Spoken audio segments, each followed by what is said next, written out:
नमस्कार साथियों, आप सभी को मेरे YouTube चैनल में स्वागत है। और आज हम एक नया टॉपिक लेकर आए हैं, क्षेत्रीय विषमता, भेदभाव।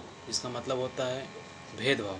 क्षेत्रीय विषमता जो होता है ना, उसका जो अर्थ होता है स्थानीयता, पृथकता और अलगाव आदि से लगाया जाता है, जिसमें कि एक विशिष्ट उपराष्ट्रीय तथा अधोराष्ट्रीय क्षेत्र के प्रति जागरूकता।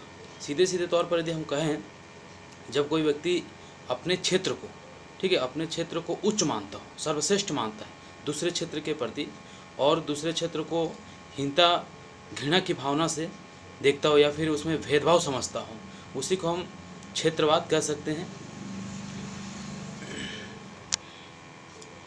अर्थात क्षेत्रवाद में एक विशिष्ट उपराष्ट्रीय या अधोराष्ट्रीय क्षेत्र के प्रति जागरूकता और भक्ति पाई जाती है, जिसकी विशेषता सामान्य संस्कृति, पृष्ठभूमि या हित है। वर्तमान समय में हम क्या करते हैं, देश में एकता एवं अखंडता के लिए सबसे बड़ा खतरा क्या होता है। वर्तमान समय में हम देखते हैं, देश की एकता और अखंडता के लिए सबसे बड़ा खतरा क्या होता है, क्षेत्रवाद की भावना होता है। इसी भावना के कारण भारत का विभाजन हुआ और पाकिस्तान का निर्माण हुआ। इसी भावना के चलते देश के विभिन्न भागों, जैसे पृथक्करण की आवाज़ आई, अलगाववाद की भावना पैदा हुई। क्षेत्रवाद की भावना ने राष्ट्र की भावनात्मक एवं राजनीतिक एकता की जो छवि को धूसिल कर दिया है, और आए दिन इसके कारण तनाव एवं संघर्ष देश में बढ़ते जाते हैं और दंगा प्रसाद करते जाते हैं। मतलब कहीं ना कहीं भेदभाव की भावनाएं पैदा होती जाती हैं, और इसके कारण तनाव और संघर्ष देश में जूझना पड़ रहा है, देश को जूझना पड़ रहा है। तनाव और संघर्ष से देश को जूझना पड़ रहा है क्षेत्रवाद के कारण। एक प्रकार हम देखें तो एक क्षेत्र विशेष के लोग, ठीक है, एक क्षेत्र विशेष के लोगों ने दूसरे क्षेत्र विशेष के लोगों के साथ उसी प्रकार का व्यवहार किया हो जैसा कि दुश्मन राष्ट्र के प्रति किया जाता है। क्षेत्रवाद ने देश के सम्मुख, ठीक है, सम्मुख अनेक आर्थिक एवं राजनीतिक संकट उत्पन्न कर दिए हैं। एक क्षेत्र के लोगों ने भाषा, आर्थिक विकास एवं संकीर्ण राजनीतिक हितों को लेकर आंदोलन छेड़े और क्षेत्रीयता की भावना को राष्ट्रीय भावना में ऊंचा स्थान दे दिया है। तो इस प्रकार इसी प्रक्रिया को हम क्या कहते हैं, क्षेत्रवाद करते हैं। अब उसकी हम परिभाषा देखते हैं। क्षेत्रवाद की परिभाषा है हेडविग हिटच के अनुसार। हेडविग हिटच ने क्या कहा था, क्षेत्रवाद एक क्षेत्र विशेष के व्यक्तियों के विशेष अनुराग तथा पक्षपातपूर्ण धारणाओं से संबंध होता है। मतलब क्षेत्रवाद एक क्षेत्र विशेष के जो व्यक्ति होते हैं अपने क्षेत्र को ऊंचा मानते हैं, सर्वश्रेष्ठ मानते हैं दूसरे क्षेत्र के प्रति। वहीं वेबस्टर डिक्शनरी के अनुसार क्षेत्रवाद में एक विशिष्ट उपराष्ट्रीय अधोराष्ट्रीय क्षेत्र के प्रति जागरूकता पाई जाती है। मतलब कि अपने क्षेत्र के प्रति जागरूकता, स्पष्टता, समानता को देखते हैं दूसरे क्षेत्रों के विरोध में। वहीं बोगार्डस का भी मानना है, उनका मत है कि क्षेत्रीयता में एक सांस्कृतिक समग्रता होती है, ठीक है, क्षेत्रीयता में एक सांस्कृतिक समग्रता होती है जहां अपने संस्कृति को ऊंचा मानते हैं और दूसरे क्षेत्र की संस्कृति को निम्न अवसर पर देखते हैं। तो उसी को हम क्या कहते हैं, क्षेत्रवाद कहा है बोगार्डस ने। एक भौगोलिक क्षेत्र के साधनों का विकास इस प्रकार से हो जाए कि वहाँ के लोगों में सामूहिक हितों, क्षेत्रीय लक्षणों या आदर्शों का विकास हो जाए, उसे क्षेत्रवाद कहते हैं। दूसरे क्षेत्र के विरुद्ध में अपने क्षेत्र में सामूहिक हित, क्षेत्रीय लक्षणों, लोगों के प्रति सामूहिकता, एकता अपने क्षेत्र के प्रति अधिकतर लोग देखते हैं, और दूसरे क्षेत्रों में वहाँ पर क्या करते हैं, अलगाव की भावना पैदा करते हैं, वहाँ सांप्रदायिकता पैदा करते हैं। तो ये बोगार्डस का कहना है। अर्थात एक क्षेत्र में एक जैसी संस्कृति पाई जाती हो, उसका मत सांस्कृतिक इतिहास होता है, उसका एक सांस्कृतिक इतिहास होता है। उनके निवासियों की जो भाषा भावना होती है एवं विचार होते हैं एक जैसा होता हो और उसमें समानता पाई जाती हो।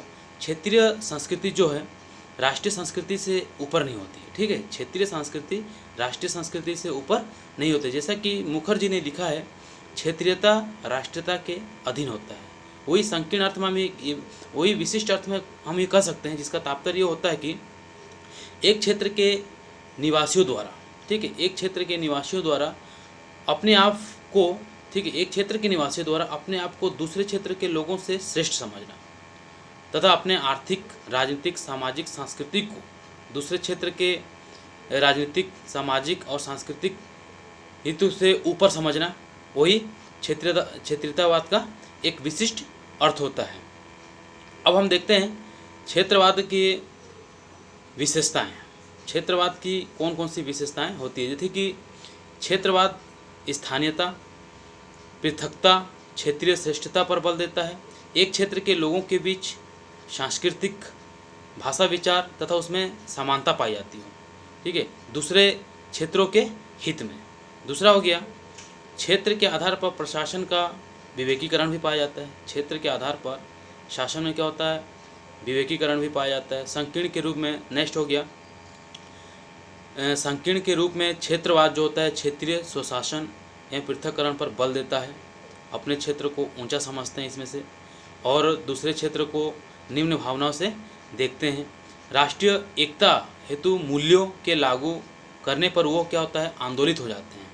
राष्ट्रीय एकता हेतु मूल्यों को लागू करने पर वो आंदोलित हो जाते हैं, और उसमें क्या होता है, मतलब कि खंडता पैदा हो जाती है। एक क्षेत्र का दूसरे क्षेत्र के प्रति खंडता पैदा हो जाती है। वही क्षेत्रीय संस्कृति को पुनर्जीवित करना, उप संस्कृति का निर्माण करना होता है। क्षेत्रीय संस्कृति को पुनर्जीवित करना मतलब उप संस्कृति का निर्माण करना होता है। फिर हो गया इसमें प्रशासन और राजनीतिक जुए को उतार फेंकना, ठीक है, प्रशासन और राजनीतिक जुए को उतार फेंकना होता है। क्षेत्रवाद एक सीखा हुआ व्यवहार होता है, ठीक है, क्षेत्रवाद एक सीखा हुआ व्यवहार होता है। वही क्षेत्रवाद संकीर्ण मनोवृत्ति का एक सूचक भी होता है, जिसके कारण जो लोग अपने क्षेत्र में रहने वाले लोगों के प्रति बहुत ही अच्छा व्यवहार करते हैं, उनकी भाषा विचार से सम्मानित होते हैं और दूसरे क्षेत्र से अपने आप को ऊंचा समझते हैं। तो ये क्षेत्रवाद की विशेषताएं हुआ। अब देखते हैं क्षेत्रवाद के उत्तरदायी कारक। क्षेत्रवाद के उत्तरदायी कारक क्या क्या है, जैसे कि आर्थिक कारक। क्षेत्रवाद की जो भावना को बढ़ावा देने वाला इस कारक का सर्वाधिक योगदान होता है, क्योंकि आर्थिक रूप से जो लोग पिछड़े हुए होते हैं, जैसे कि पूर्वोत्तर और दक्षिण के क्षेत्र में, अपने यहाँ क्या करते हैं, औद्योगिकरण की मांग करने लगते हैं, जहाँ पर रोजगार एवं अन्य सुविधाओं के विस्तार हेतु वे आंदोलित हो जाते हैं, ठीक है। तो ये आर्थिक कारक हो गए जहाँ क्षेत्रवाद को जन्म देते हैं। वहीं राजनीतिक कारक भी होते हैं, जहाँ वर्तमान समय में और उससे पहले भी केंद्र और राज्यों के संबंध तनावपूर्ण रहे हैं। इसका कारण केंद्र द्वारा कुछ विशिष्ट राज्यों को अधिक आर्थिक सहायता, औद्योगिकरण आदि की विशेष सुविधाएं देना तथा कुछ को कम सुविधाएं मिलना तथा कुछ नेताओं द्वारा राज्य विशेष के प्रति पूर्वाग्रह रखना, इससे क्षेत्रवाद को बढ़ावा मिलता है। तो ये राजनीतिक कारक भी क्या होता है, क्षेत्रवाद को बढ़ावा देने में सहयोग करते हैं। वही भौगोलिक कारक भी होता है, जहाँ पर क्षेत्रवाद को बढ़ावा देते हैं, क्योंकि कुछ भौगोलिक क्षेत्र जैसे कि पर्वतीय हो गया, पहाड़ी हो गया, नदी हो गया, जलवायु, भूभाग, आकृति आदि उससे लोगों से भी उससे प्रभावित, लोगों को उससे प्रभावित करती है, और वहाँ के रीति रिवाज, धर्म, निवास परंपराएं अन्य क्षेत्रों में भी क्या करते हैं, क्षेत्रों से भिन्न होते हैं, मतलब कि दूसरे क्षेत्र से क्या होता है, भिन्न होते हैं। इन सब के कारण भी क्षेत्रवाद की भावना को बढ़ावा मिलता है। वहीं सामाजिक और सांस्कृतिक कारक, जहाँ क्षेत्रवाद को बढ़ावा देने में सहयोग करते हैं, जहाँ पर सामाजिक और सांस्कृतिक कारक में क्या होता है, भाषा, संस्कृति, ठीक है, आदि की समस्याओं को क्षेत्रीय आधार पर बनी, जैसे कि शिवसेना, लक्षित सेना, हिंदू सेना आदि ने भी क्षेत्रवाद को बढ़ावा दिया है। फिर उसके बाद भाषावाद की समस्या ने भी क्षेत्रवाद को बढ़ावा देने में महत्वपूर्ण योगदान रखा है। भाषी के जो लोग होते हैं अपने क्षेत्र भाषा के आधार पर अलग राज्य की मांग करते हैं, ठीक है। जैसे आंध्र प्रदेश का गठन भाषा के आधार पर हुआ था, आंध्र प्रदेश का जो गठन हुआ था वो भाषा के आधार पर हुआ था। पंजाबी भाषाभाषी अलग राज्य की मांग कर रहे थे, वहीं पूर्वोत्तर में असमी बंगालियों पर कहर बरपा रहे थे, वहीं नौकरियों में सिर्फ स्थानीय भाषा में प्रश्न पत्र की मांग हो रही थी। तो ये भाषावाद भी क्या करते हैं, क्षेत्रवाद को बढ़ावा देने में सहयोग करते हैं। फिर हो गया आपका मनोवैज्ञानिक कारक, ठीक है। मनोवैज्ञानिक कारक भी क्या करते हैं, क्षेत्रवाद को बढ़ावा देने में अपना संपूर्ण योगदान देते हैं, जिसमें अपने क्षेत्र के प्रति लगाव तथा उसकी उन्नति की भावना ने भी क्षेत्रवाद को जन्म दिया है। ये लोगों की मानसिकता से होती है। लोग ये सोचते हैं कि हमारा जो क्षेत्र होता है अगला क्षेत्र से, दूसरे क्षेत्र से क्या होता है, ऊंचा होता है, सर्वश्रेष्ठ होता है।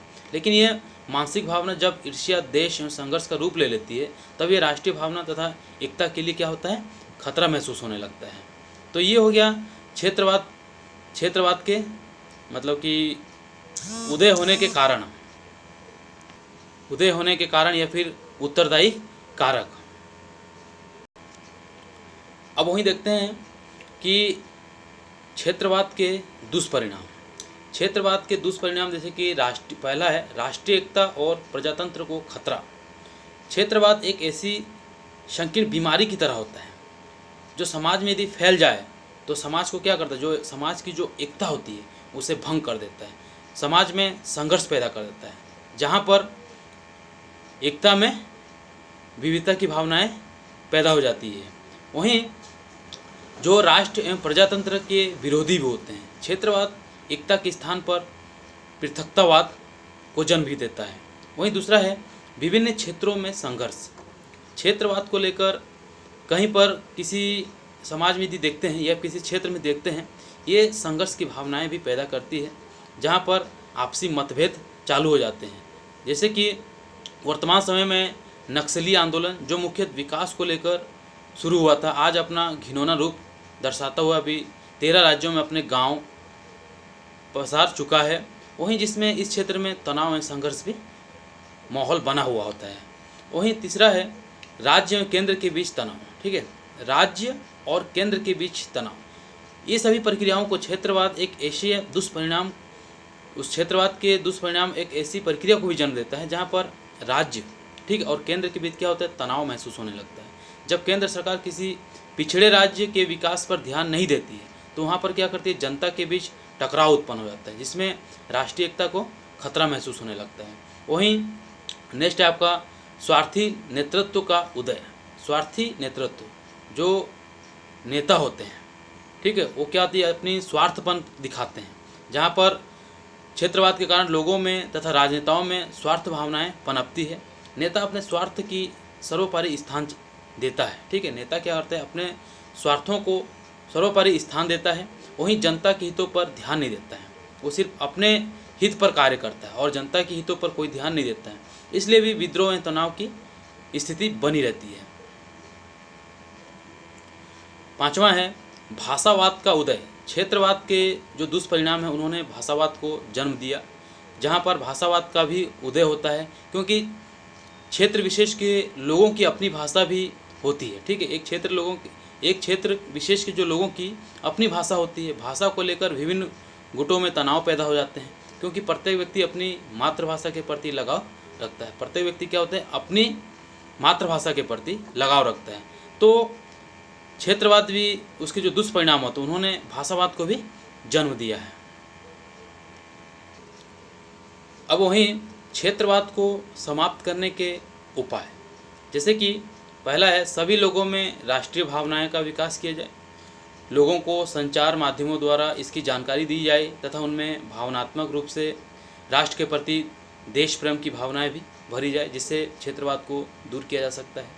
वहीं दूसरा है राष्ट्रीय इतिहास की जानकारी देते हुए भी ये बताया जाए, लोगों को ये बताया जाए कि हमारे राष्ट्रीय नेताओं ने क्षेत्रवाद की भावना का दमन कर देश को एकता के सूत्र में बांध दिए, जिसमें कि लोगों के बीच भड़काव महसूस ना हो।